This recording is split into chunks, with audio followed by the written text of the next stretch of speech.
যদিও বা জীবনে প্রথমবার চন্দননগর গেলাম জগদ্ধাত্রী ঠাকুর দেখতে। এত ভালো ঠাকুর দেখবো আশা করিনি। এটা আর একটা প্যান্ডেলে গেছিলাম, মানে অলিতে গলিতে পুজো হয়, আর এক একটা মূর্তি এক এক রকম। মুখখানি দেখলে যেন মা, মানে মনে হয় যেন মা, সাক্ষাৎ মা। এত সুন্দর মুখখানি মায়ের, আর এত বড় বড় প্রতিমা, কি বলবো। প্যান্ডেলগুলো দেখতেই পাচ্ছ কি সুন্দর, এক একটা থিমের আদলে করা হয়েছে প্যান্ডেলগুলো। ওখানে বাড়িতেও পুজো হয়, অনেক বাড়িতেই পুজো হয়। একজন অত ছোট্ট গোপাল ঠাকুরকে কোলে করে নিয়ে গেছিল ঠাকুর দেখতে।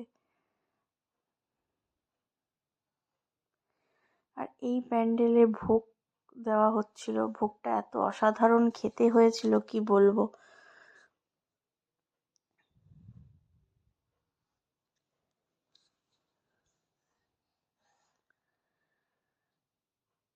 ঠাকুর নিয়ে আলাদা কিছু বলার নেই এখানে আমার, কেননা ঠাকুর আলাদা আলাদা হতে পারে কিন্তু মা তো একটাই না, সেরকমই। এটা একটা প্যান্ডেল, যেহেতু আমি প্রথমবার গেছি, আমি কোনো প্যান্ডেলের নাম ঠাম জানি না, জায়গার নাম জানি না। যেদিকে রাস্তা দিয়ে সব লোকেরা যাচ্ছিল আমরা সেই রাস্তা ধরেই গেছি, কিছু যেহেতু আমরা জানি না। আর ওখানে যেহেতু অলিতে গলিতে পুজো, কাজে আমাদের কোনো অসুবিধা হয়নি ঠাকুর দেখতে। তো এই প্যান্ডেলটা দেখতেই পাচ্ছ যে এই প্যান্ডেলটা কতটা সুন্দর হয়েছে।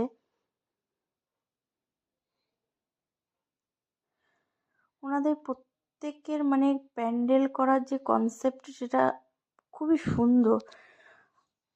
আর এখানে মাকেও দেখতে পাচ্ছ। ওখানে সবাই বলাবলি করছিল যে এই মানে যে উনি যে অলংকার পরে আছে সেটা নাকি সবটাই সোনার। এটা আমি জানি না, ওখানে সবাই বলাবলি করছিল তাই আমি বললাম। আর এই মাকে এত সুন্দর দেখতে লাগছিল, মনে হচ্ছিল পুরো মহারানী। আর ওখানে সবাই ছিল। ক্লাবের পুজো হলে এটাই একটা আনন্দ, মিলেমিশে সবাই আড্ডা গল্প। টুম্পা, দিদিয়া, কাকিমা, আর ওই যে আমাদের সারথি কাকু, আমাদের পথ প্রদর্শক নিয়ে এসছে আমাদের। আমরা এত ঠাকুর দেখেছি, আমরা হাঁপিয়ে গেছি। এই যে টুম্পা ফটো তুলতে ব্যস্ত। কাকে দেখেন? ও আমাদেরই ফটো তুলছে। ফটো তুলতে সবাই ব্যস্ত। আর এই যে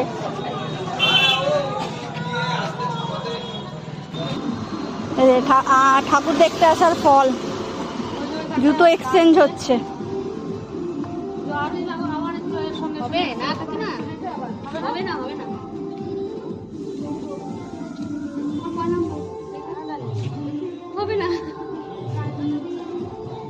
হলো না, দুঃখের বিষয়। ওকে এই পরেই হাঁটতে হবে, নালে খালি পায়ে হাঁটো, জুতো হাতে নাও।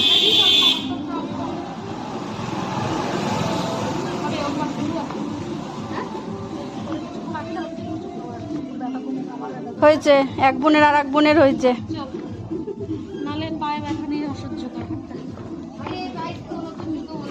বেড়াতে গিয়ে বমি করে, ঠাকুর দেখতে এসে জুতো এক্সচেঞ্জ করছে।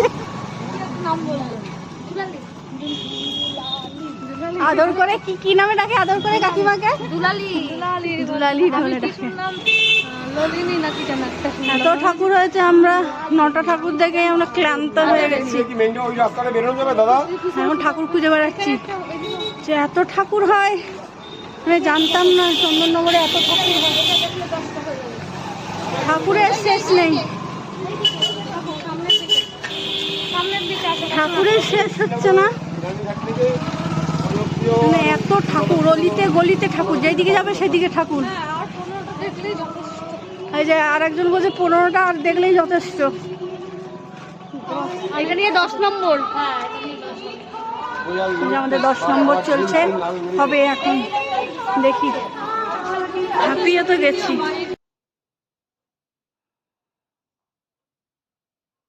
একটু একটু জায়গা হতে পারে, কিন্তু সেই একটু একটু জায়গার মধ্যেই প্যান্ডেলগুলো এত সুন্দর করেছিল যে প্রত্যেকটা প্যান্ডেলই সুন্দর হয়েছে, কাউকে একজনাকে সুন্দর বলা যাবে না আমার মতে।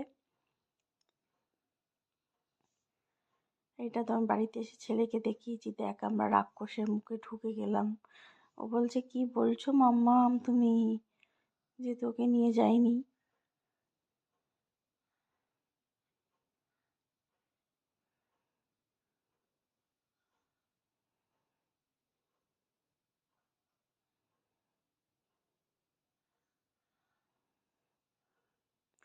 চন্দননগরে যেহেতু লাইটিং বিখ্যাত, তো সেই লাইটিং না দেখলে তো হবেই না মোদ্দা কথা।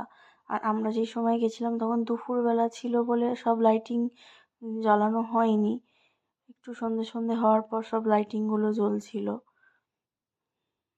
আর লাইটিংও সত্যি দেখবার মতনই, লোকে বলে না চন্দননগরের লাইটিং, সত্যিই তাই, লাইটিং লাইটিং।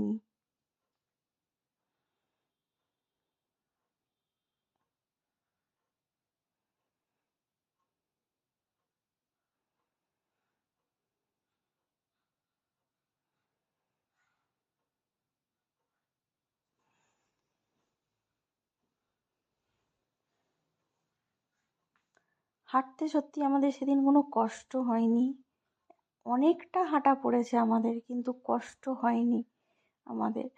কারণ মানে ঠাকুর দেখবো না ওই সব ভাববো, মানে চারিদিকে ঠাকুর, এত ঠাকুর যে এইদিকে ঠাকুর ওইদিকে ঠাকুর, এই কারণে আমাদের ওই কষ্টটা ঠিক অনুভব হয়নি যে এত হাঁটছি আমরা। নাহলে এমনি বাড়িতে থেকে যদি 2 পা হাঁটতে হয় তাহলে তো মনে হয় প্রচুর কষ্ট হয়ে গেল। আর এই যে আদিমা, তো আদিমা হলো 354 বছরের পুরনো।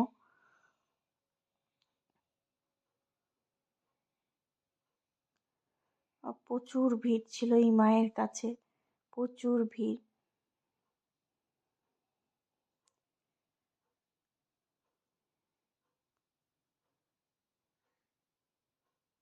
মাকে এটাই বলা, সবাইকে ভালো রাখো, সুস্থ রাখো। সত্যি মুখখানি সত্যি সুন্দর। আর এই যে লাইটিং, যদি পারি সামনের বছর আবার যাওয়ার চেষ্টা করব।